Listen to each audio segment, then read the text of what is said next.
అది ఒక అందమైన ఇల్లు, చుట్టూ ప్రహరీ గోడ.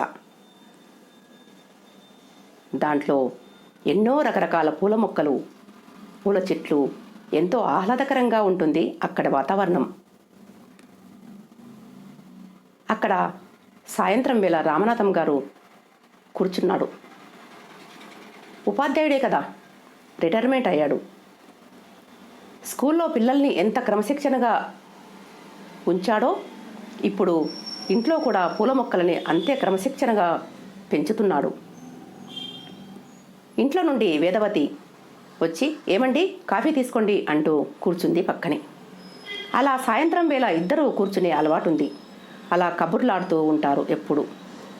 వాళ్ళకి అదొక ఆనందం. ఏమండి, మన పెద్దోడికి ఇప్పుడైనా పెళ్లి చేద్దామా లేదా? అమ్మాయిని చూద్దామండి అంది. అరే, ఒక నెల రోజులే అవుతుంది కదే జాబ్ వచ్చి, ఇంకో 6 నెలలు కానీ అన్నాడు నవ్వుతూ రామనాథం. అబ్బా, అలా చూసుకుంటూ పోతేనే పిల్ల నచ్చుతుంది, పెళ్ళి కుదురుతుంది అంది.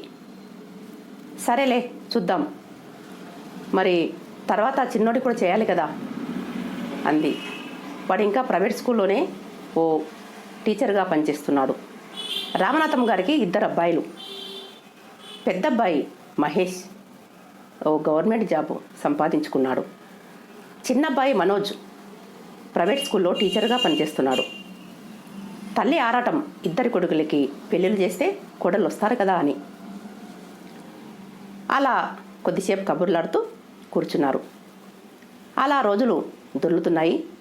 ఒక మంచి సంబంధం చూశారు. మహేష్కి పెళ్లి చేశారు కాంచనతో. కాంచన అత్తవారింటికి అడుగుపెట్టింది. కాంచన ఓ కోటీశ్వరాలు కూతురు.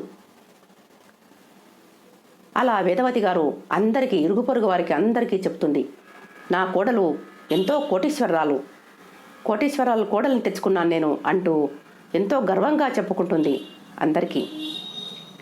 అలా చెప్తూ కోడలు కాంచనకి ప్రేమ వెళ్ళి గర్వం వచ్చేసింది. గర్వం కాస్త పొగరొచ్చేసింది.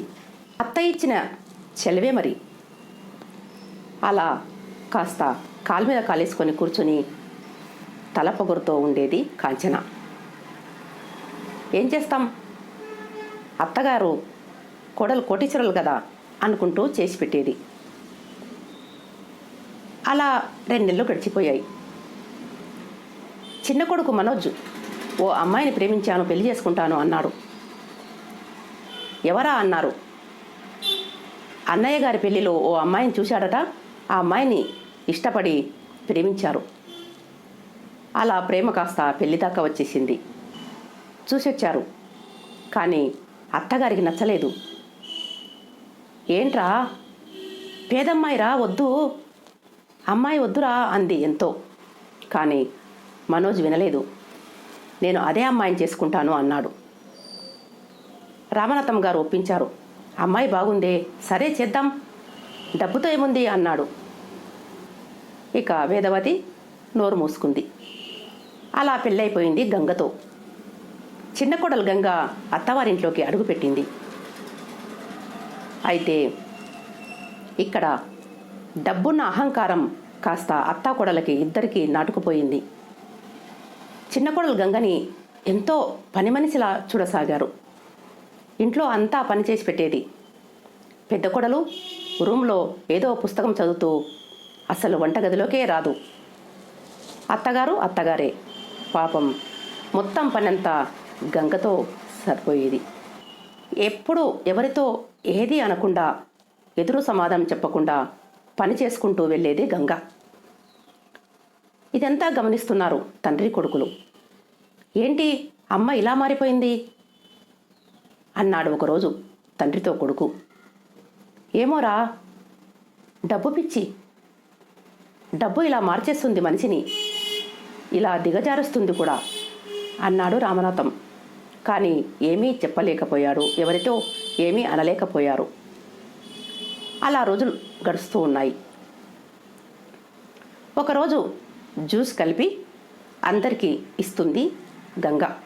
మామయ్య గారికి, బావగారికి, భర్తకు, అత్తగారికి అందరికీ ఇచ్చేసింది. ఏంటి కాంచనకు కూడా ఇవ్వుపో, రూమ్లో ఉంది అంటూ అత్తగారు దబాయించింది. సరే అంటూ తీసుకువెళ్ళింది గంగ. అయితే తోటికోడలు వస్తుంది అనేసరికి తలుపు మూసుకొని చిలుకు పెట్టేసుకుంది. అయితే తోటికోడలు జ్యూస్ తీసుకొస్తుందని గమనించి నిద్రపోయినట్టు నటిస్తుంది కాంచన. అయితే గంగ తీసుకొచ్చి తలుపు టకటక కొట్టింది. అయినా తెరవలేదు. కిటికీలను చూసింది.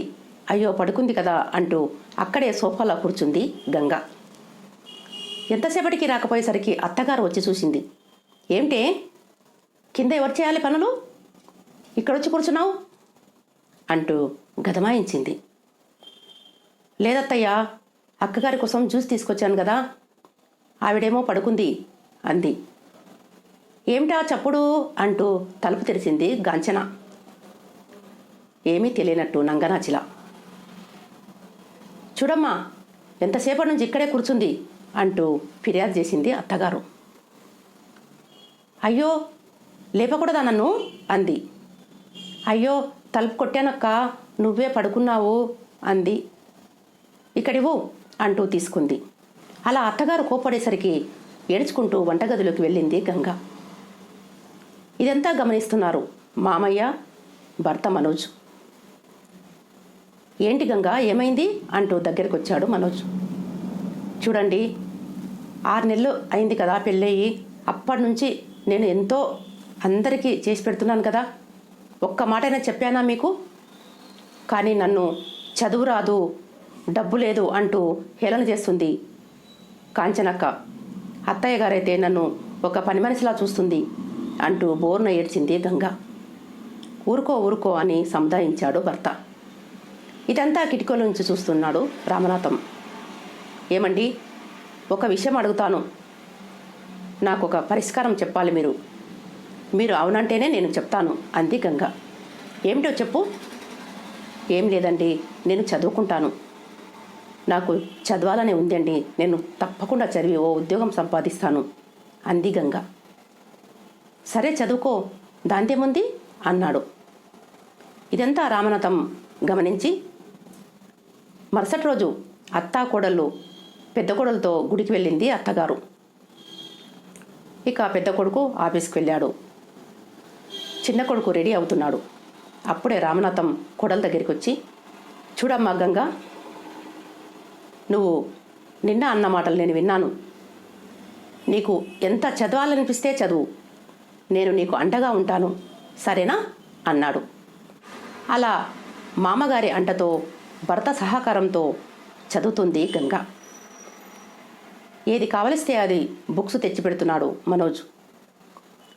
అయితే రామనాథం తెలిసిన వారి దగ్గరికి వెళ్ళి తన కోడలు ఎగ్జామ్స్కు మాత్రమే వస్తుంది అని కాలేజీలో చెప్పి వచ్చాడు. అందరూ ఓకే అన్నారు. అలా ఎగ్జామ్స్కి మాత్రమే వెళ్ళి ఎగ్జామ్స్ రాసిస్తుంది గంగ.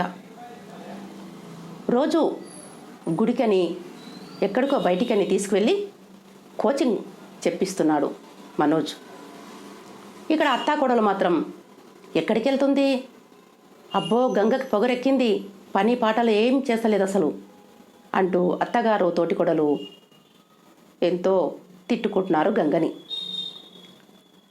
అయితే కొన్ని సంవత్సరాలకి ఇంటి ముందు ఓ కలెక్టర్ గారి కారు ఆగింది. వెనుక పోలీసుల జీబు, సెక్యూరిటీ అందరూ వచ్చారు ఇంటికి.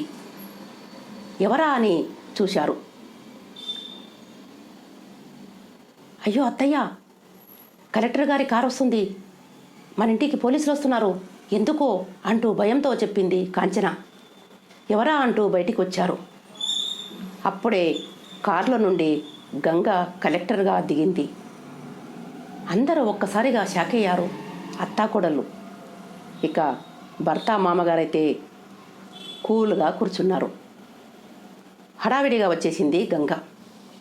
మామగారికి నమస్కరించింది, భర్తకు నమస్కరించింది. తర్వాత అత్తయ్య గారి దగ్గరికి వచ్చి, అత్తయ్య నన్ను ఆశీర్వదించండి అంటూ కాళ్ళకు నమస్కరించింది. ఏంటమ్మా ఇది అంటూ ఇంకా నోరు తెరిచే ఉంది అత్తగారికి. అవునత్తయ్య, నాకు చదువు రాదు అంటున్నారు కదా కొందరు, అందుకే చదువుకున్నాను. మీకు ఎవరికి చెప్పకుండా నేను చదువుకున్నాను. మీరంతా అంటున్నారు కదా, ఎక్కడికో వెళ్ళింది, గంగకి పొగరెక్కింది అంటూ. కానీ ఎక్కడికో వెళ్ళలేదత్తయ్య, నేను చదువుకోవడానికి వెళ్ళాను. మీకు చెప్పకుండా వెళ్ళాను, నన్ను క్షమించండి. కానీ ఏదో సాధించాలనే ఉద్దేశంతో, కలెక్టర్ కావాలనే ఉద్దేశంతో నేను సాధించాను. ఇలా బయటికి వెళ్ళి మీకు తెలియకుండా చదువుకున్నాను అంది గంగ ఊరకంటితో కాంచనని చూస్తూ. అప్పుడు కాంచనకి చెంప మీద చెల్లుమని ఎవరో కొట్టినట్లు అనిపించింది గంగ మాటలకి. తల దించుకుంది. అమ్మా గంగా, నన్ను క్షమించు తల్లి, నేను చాలా క్షోభ పెట్టాను కదా, నన్ను క్షమించమ్మా అంది అత్తగారు చేతులు పట్టుకొని. అందరి దగ్గర ఆశీర్వాదం తీసుకొని గంగా వడివడిగా వెళ్ళి కారులో కూర్చుంది దర్జాగా, కలెక్టర్ హోదాలో. అలా వెళ్ళిపోయింది ఆఫీస్కి. అందరూ ఎంతో సంతోషపడ్డారు. మామయ్య గారికి, భర్తకైతే ఎంతో సంతోషంగా ఉంది తన కోడలు సాధించిందని. చూడండి, ఎవరో ఏదో అన్నారని, ఎవరో ఎగతాళి చేశారని విచారించకూడదు. కసి పట్టుదలతో సాధించాలి. అప్పుడే విజయం మన వెంటే ఉంటుంది. ఈ కథ అత్తాకోడలకి అంకితం.